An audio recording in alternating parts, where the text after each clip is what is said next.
The reason why my running mates and I have called this press conference is because tonight the Peekskill City Council is going to pass a resolution that will put into motion to spend anywhere from $1.7 to $2 million additional on the parking structure located behind us.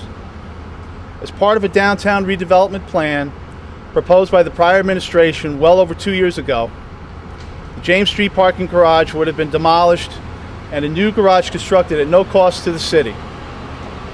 After Mayor Foster and her council majority took office, turned their backs on the proposal and instead decided to borrow over $2 million to rehabilitate a 35-year-old structure, which everyone agrees is an underutilized symbol of 1960s urban renewal in the middle of our downtown.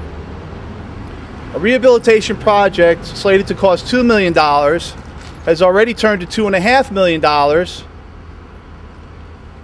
as the cost of the work went well over budget.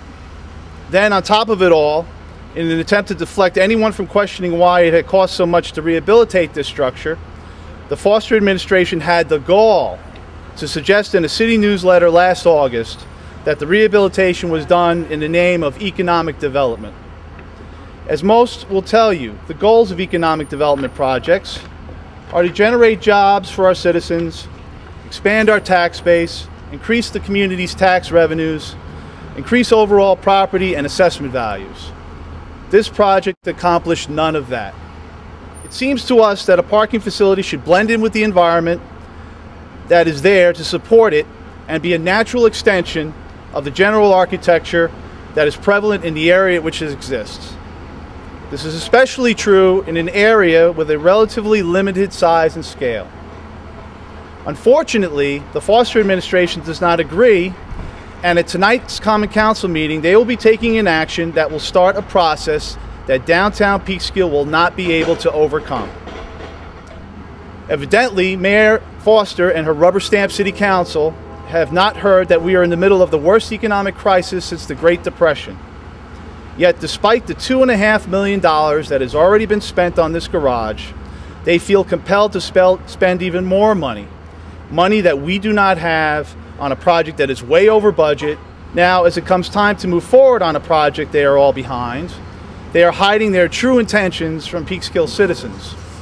Their intention is to implement an ill-designed plan to turn the parking structure into a so-called art park, a plan that keeps growing in cost with no end in sight.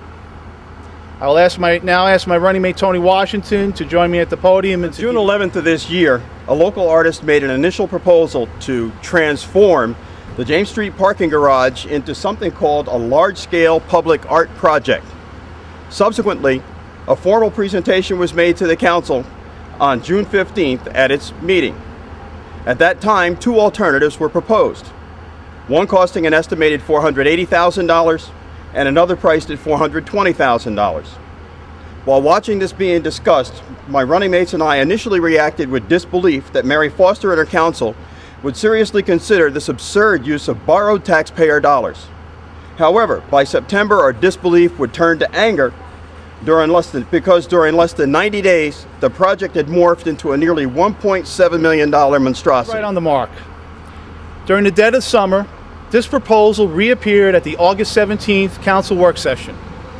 Before we talk about the details of this folly, a folly so ill-conceived that it will make Peekskill a laughingstock, we want to clearly state that our opposition has nothing, absolutely nothing to do with being unsupportive of local artists and beautification efforts to make our city more enjoyable.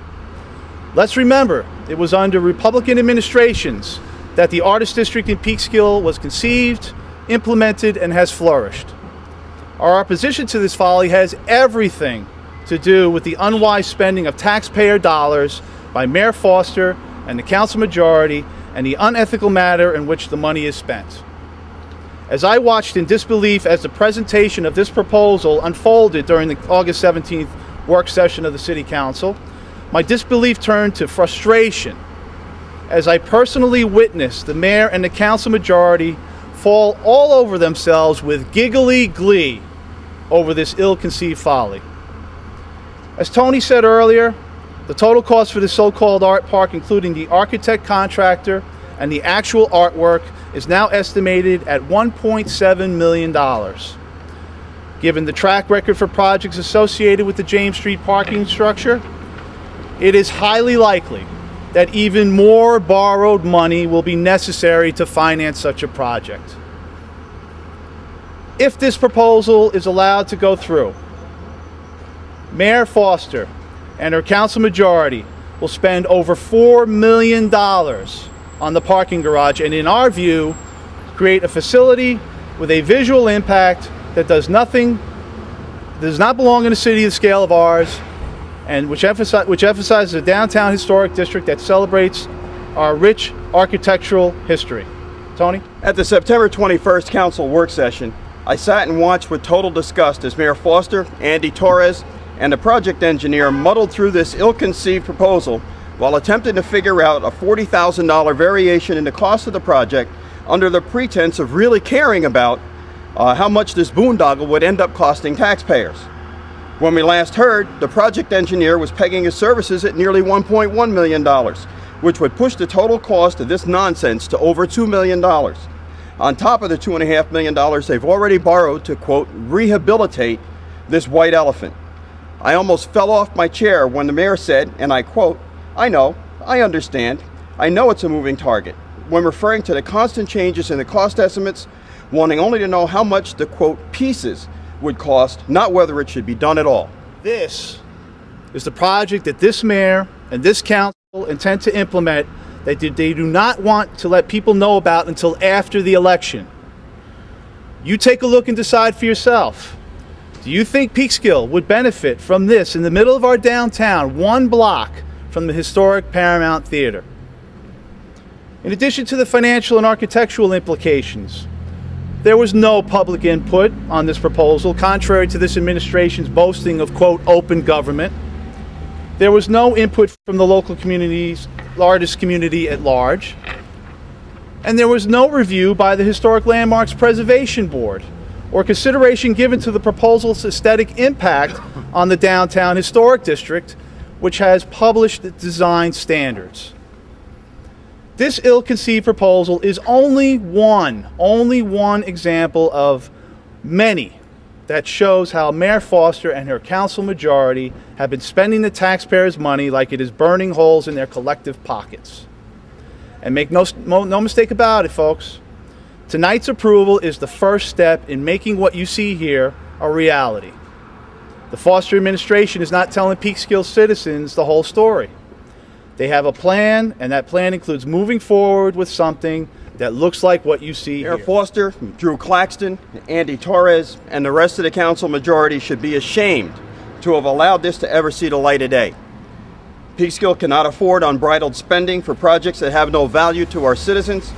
As an old infomercial used to say, stop the insanity. Besides the visual impact that such a plan would have in the heart of our downtown, borrowing another $2 million or more to pay for it would further increase our debt service and further mortgage the city's future at a time when we can least afford it, at a time when taxpayers are under constant pressure, hanging on to their homes by a thread, some being even forced to move out because they can no longer afford to live here, or worse, losing their homes outright.